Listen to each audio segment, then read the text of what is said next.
میرے نبی پاک علیہ السلام نے فرمایا قیامت کے دن رب کریم فرمائے گا کہاں ہیں وہ لوگ؟ منادی اعلان کرے گا میدان محشر میں، کوئی آدمی اعلان کر وہ کہاں ہیں لوگ؟ اور تو کس کو ڈھونڈ رہا ہے؟ فرمایا مجھے رب نے بھیجا ہے کہ وہ بندے ڈھونڈ کے لاؤ جو دنیا میں میری رضا کے لیے ایک دوسرے سے محبت کیا کرتے ہیں۔ وہ بندے ڈھونڈ کے لاؤ۔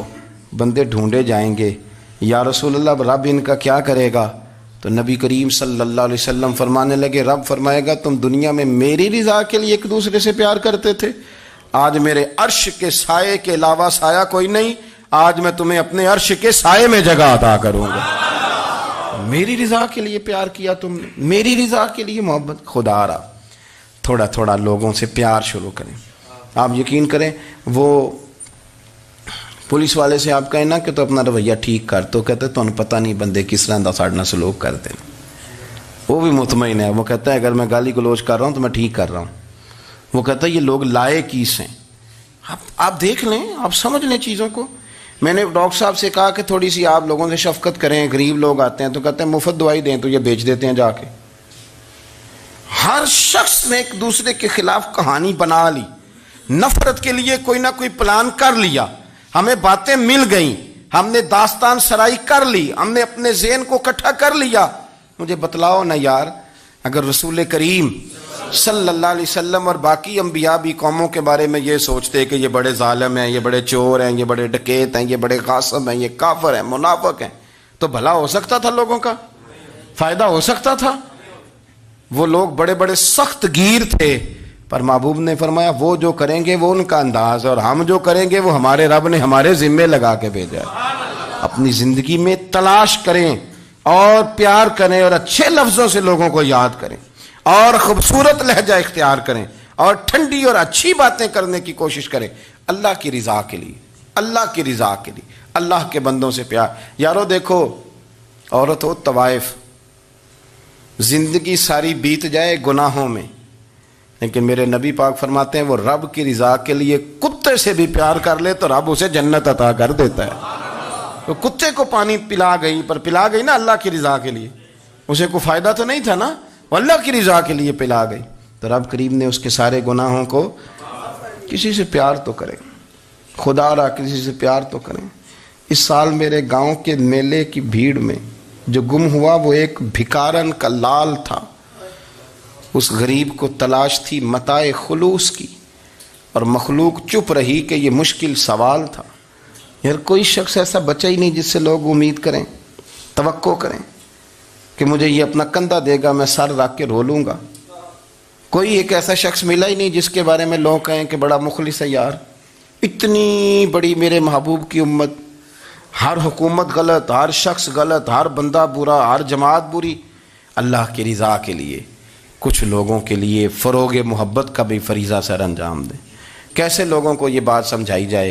حضرت ابو ادریس خولانی رضی اللہ تعالیٰ عنہ تابعی ہیں۔ حافظ منذری نے الترغیب و ترہیب میں لکھا ہے، فرماتے ہیں کہ حضرت ابو ادریس خولانی کہ میں دمشق کی جامع مسجد میں گیا تو میں نے ایک چمکدار چہرے والا، سیاہ داڑھی والا، چمکتے دانتوں والا خوبصورت نوجوان نبی پاک کی حدیثیں بیان کرتا دیکھا۔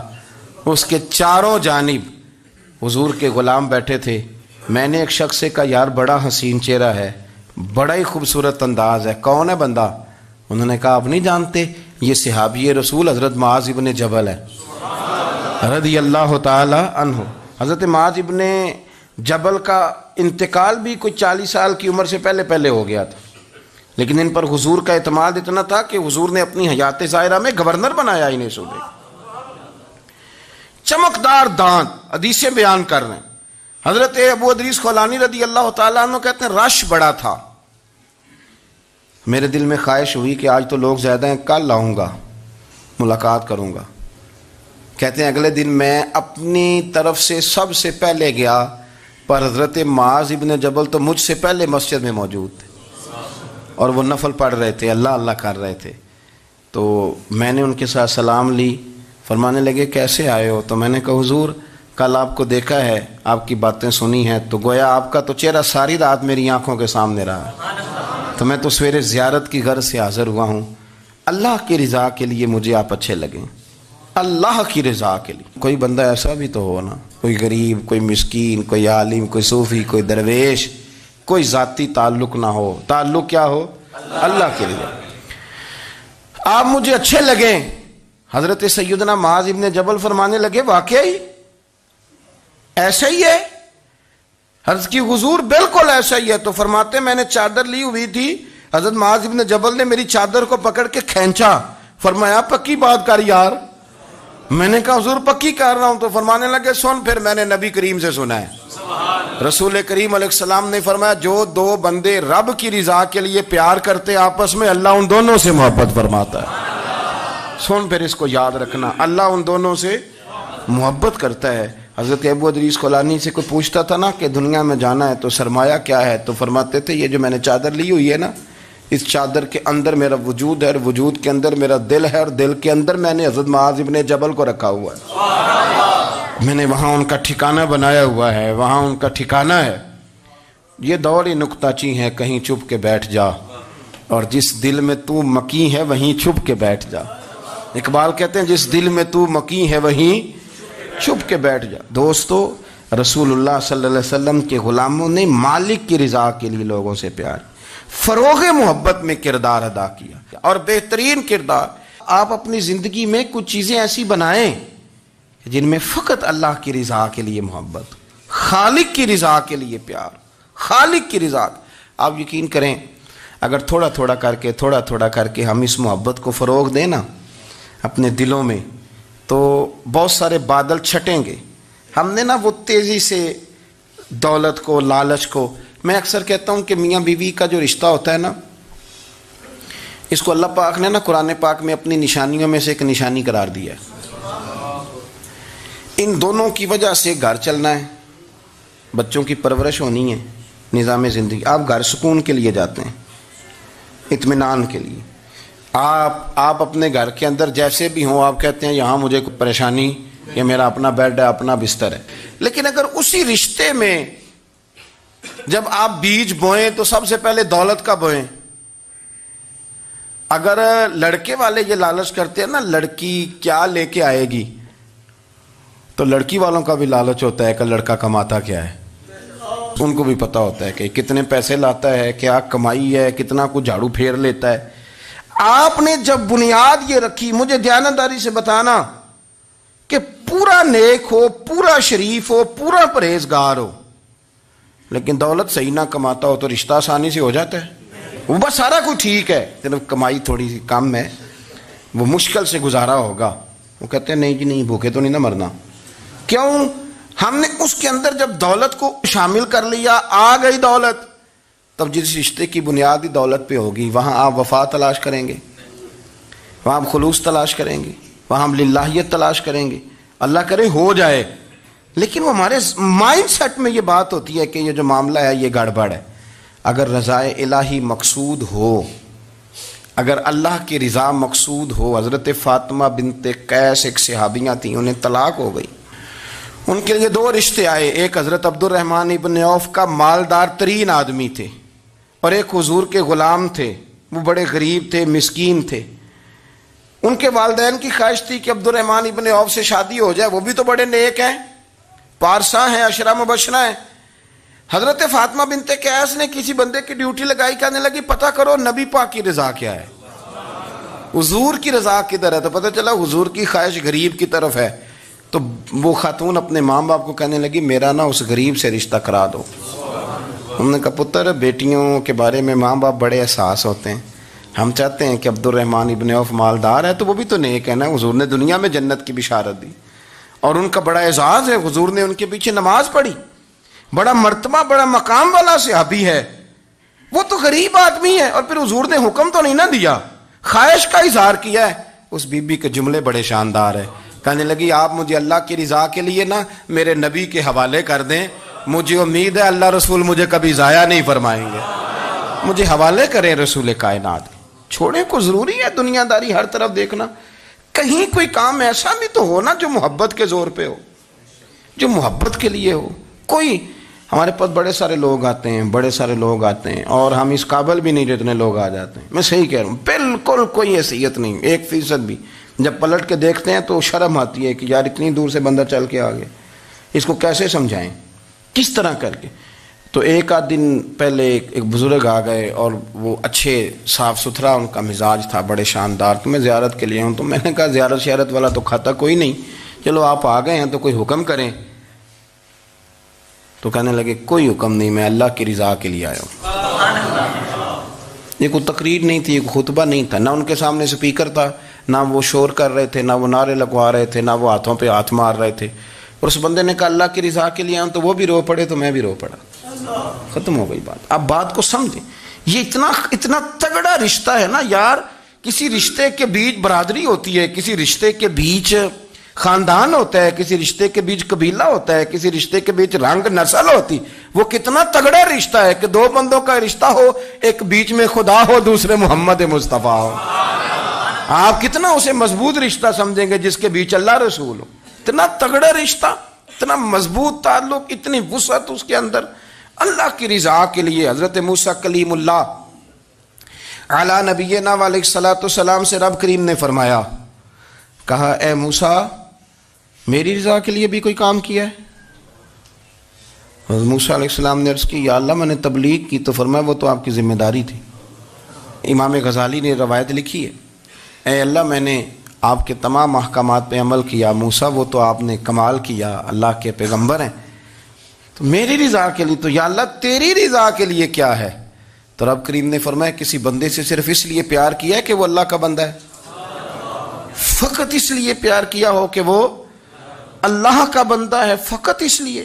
میرے عزیز آپ بات کو سمجھیں، زندگی میں فروغ محبت پر کچھ کام کریں، کچھ تھوڑا سا کوشش کریں گرد جھاڑنے کی، کچھ گرد جھاڑنے کی۔ ہم نے نا ایک سٹیٹس بنا لیا ہے، اب تو مسلمان پہلے فرقوں میں بٹے، قبیلوں میں بٹے، اب شہروں میں بٹ گئے۔ آپ کبھی گجرانوالا کے لوگوں سے پوچھو نا گجرات، تو کہنے ہو گجرات والے تو اللہ بچائے، کہتے ہیں کہ نہیں؟ گجرات کے لوگوں سے پوچھے گجرانوالا تو کہتے ہوتے کھاندے ہی بڑا نے، کس کی بات کر رہے ہیں؟ تو گجرانوالا والوں سے پوچھیں لاہور والے کہتے توبہ لاہوریا جے۔ صحیح کون ہے؟ کوئی بھی نہیں۔ کیوں؟ اس لیے کہ ہم نے ہر شہر کے لیے کہاوت بنا لی ہے۔ میں صحیح کہہ رہا ہوں، ہر قبیلے کے لیے کوئی نہ کوئی، یہ ہم نے ظلم کیا اپنی جان، یہ ہم نے زیادتی کی، کہانیاں بن گئی، کہاوتیں بن گئی، شہروں کے لیے، علاقوں کے لیے، قبیلوں کے لیے۔ مقصود کیا تھا؟ کسی طریقے سے نفرت پروان چڑھے۔ کھانا ہے نا، کھانا تو آپ جو کھانا کھاتے ہیں وہ اپنے ذائقے کے مطابق کھاتے ہیں۔ سندھ کے لوگ جو کھانا کھاتے ہیں وہ اپنے، آپ کا کوئی حق نہیں آپ ان کے کھانے پر تنقید کریں، اس لیے کہ ان کا ذائقہ وہ ہے، اور ان کا بھی کوئی حق نہیں وہ آپ کے کھانے پر تنقید کریں، اس لیے کہ آپ کا ذائقہ۔ لیکن طنز کرتے ہیں، جو بات سمجھانا چاہتا ہوں وہ یہ ہے کہ ہم طنز کرتے ہیں، تنقید کرتے ہیں، تضحیک آمیز لہجہ ہمارا ہوتا ہے، اس لہجے کے اندر کمزوری ہوتی ہے، اس کے اندر اس طرح کی بناوٹ ہوتی ہے کہ محسوس ہوتا ہے کہ ہم سامنے والے کو بڑا نفرت کی نظر سے دیکھتے ہیں۔ یہ رویہ کبھی اختیار نہ کریں، اپنی زندگی میں کوشش کریں خلوص کے ساتھ، للہیت کے ساتھ۔ میرے نبی پاک علیہ وسلم نے صحابہ سے پوچھا تھا بتاؤ دین کی مضبوط گرہ کون سی ہے، مضبوط گرہ دین کی؟ تو ایک صحابی نے کہا یا رسول اللہ نماز، پانچوں وقت مسلمان جمع ہوتے ہیں، ایک دوسرے کا حال احوال پوچھتے ہیں، تو اس گرہ میں مسلمان بندے رہتے ہیں۔ حضور نے فرمایا تم نے بات ٹھیک کی پر میری مراد کو نہیں پہنچے۔ ایک صحابی نے عرض کی یا رسول اللہ صلی اللہ علیہ وسلم زکوٰۃ، امیر غریب کو زکوٰۃ دیتا ہے تو دونوں کا رشتہ مضبوط ہو جاتا ہے، تو یہ بہت بڑی گرہ ہے۔ تو حضور نے فرمایا بات تمہاری ٹھیک ہے پر تم میری مراد کو نہیں پہنچے۔ تو تیسرے نے عرض کی حضور حج، مختلف رنگوں کے، قبیلوں کے، نسلوں کے، علاقوں کے لوگ آتے ہیں، ایک ہی لباس پہنتے ہیں، ایک ہی بولی بولتے ہیں، لبیک اللہم لبیک، تو یہ بہت بڑی مضبوط گرہ ہے۔ تو نبی پاک صلی اللہ علیہ وسلم نے فرمایا بات تمہاری ٹھیک ہے پر تم میری مراد کو نہیں پہنچے۔ تو صحابہ نے عرض کی حضور پھر آپ ہی بتا دیں کہ اسلام کی مضبوط گرہ کون سی ہے جس میں مسلمان جڑ جائیں گے؟ تو نبی پاک نے فرمایا مضبوط گرہ محبت ہے، اللہ کی رضا کے لیے پیار کرو، لوگوں سے پیار کرو۔ کوئی بندہ پھر تمہیں تلخ بھی ملے گا نا تو تم چونکہ اس کے لیے نہیں کر رہے، اللہ کے لیے کر رہے ہو، تو پھر تمہارے لیے سہنا بھی آسان ہو جائے گا، دیکھنا اور پرکھنا بھی آسان ہو جائے گا۔ رضائے الہی کی خاطر لوگوں کا پیار، بخاری مسلم میں ہے، نبی پاک علیہ السلام نے فرمایا ایک شخص اپنی بستی سے چلا لمبے سفر پہ دوسری بستی جانے کے لیے، تو رستے میں فرشتہ ملا انسانی شکل میں۔ اس نے پوچھا کہاں جا رہے ہو؟ اس نے کہا اپنے بھائی سے ملنے جا رہا ہوں۔ فرشتہ پوچھنے لگا اس کا کوئی احسان ہے تمہارے اوپر، کوئی لین دین ہے؟ اس نے کہا نہیں۔ تو کہا پھر کیوں اتنا لمبا سفر کر رہے ہو؟ تو کہنے لگا یار میں اللہ کی رضا کے لیے اس سے پیار کرتا ہوں، اللہ کی رضا کے لیے، تو اس لیے جا رہا ہوں۔ تو سنیں یہ بخاری مسلم کے لفظ ہیں، حضور فرماتے ہیں وہ فرشتہ کہنے لگا سن پھر، میں انسان نہیں میں فرشتہ ہوں، اور مجھے رب کریم نے بھیجا ہے یہ کہنے کے لیے کہ اگر تم دونوں اللہ کی رضا کے لیے ایک دوسرے سے پیار کرتے ہو تو اللہ تم دونوں سے پیار فرماتا ہے۔ اب یہ محبت فروغ کیسے پائے گی؟ اس کے لیے ایک تو یہ کہ اپنے دل کو تھوڑا سا سمجھائیں۔ آپ ارادہ کر لیتے ہیں نا، جب ذہن بنا لیتے ہیں کہ میں نے کوئی خدمت کرنی ہے، ذہن بن گیا، تو پھر اس کے لیے 2-3 لاکھ روپے 4 لاکھ روپے لگانے کی ضرورت نہیں ہوتی۔ پھر بندہ سٹاپ پہ کھڑے ہوئے کسی بابا جی کو پوچھتا ہے کہاں جانا ہے، تو کہتے ہیں میں نے ذرا یہاں قریب ہی جانا ہے، رکشہ تلاش کر رہا ہوں۔ تو آپ کا ذہن بن گیا نا خدمت کرنے کا، تو موٹر سائیکل بھی بٹھایا تو گھر چھوڑا ہے، واپس آئے تو دل بڑا ٹھنڈا تھا۔ لیکن آپ یہ بھی کہہ سکتے تھے کہ بابا جی بچے کیا کرتے ہیں سعودی عرب میں، تو یہ 200 روپیہ رکشے کو دیں، گھر چھوڑ آتا ہے، بچے اتنا کماتے کس لیے؟ دونوں باتوں میں فرق ہے۔